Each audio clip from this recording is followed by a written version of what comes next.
Imagine winning 5,000 a week per life and still ending up broke. Well, this Oregon man did, okay?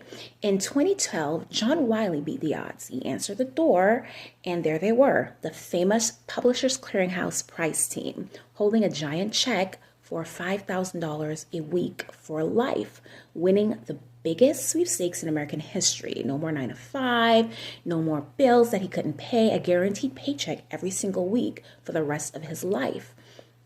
But more than a decade later, that dream is crumbling. Publishers Clearinghouse, which is a direct marketer of magazine subscription and merchandise, and they've been around since 1953, this year they declared bankruptcy. And now his lifetime payment is on hold, possibly gone, just like that. He says he can't make his mortgage, that he's weeks away from losing his home, the same home he bought believing he'd never have to worry about money again.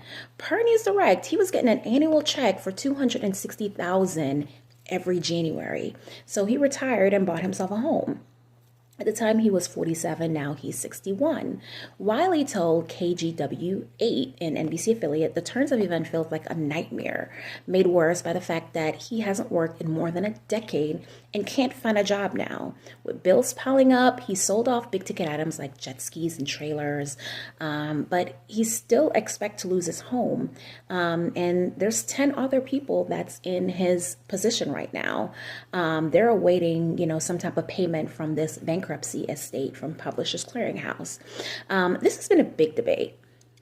The now CEO of Publishers Clearinghouse has created a price protection program that will protect other winners moving forward. So what I'm trying to figure out is after 14 years, okay, I'm trying to figure out if he didn't have a financial planner when he won. Like, how is it possible that after 14 years and from my calculations, about 3.6 millions in winnings, that he had no savings and no investments? I'm not judging by any means. I'm not judging because I know there are some people when they're told something, they believe it. So you've won 5,000 a week for life. That's what you believe, right? But I would think you would at least have a rainy day fund or some type of financial protection in place. Anyways, the question still remains,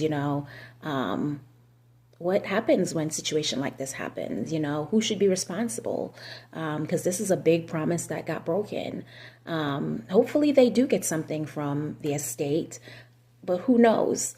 It doesn't look like that for now. What do y'all think? Let me know what y'all think in the comments. I am just curious to hear your thoughts on this topic.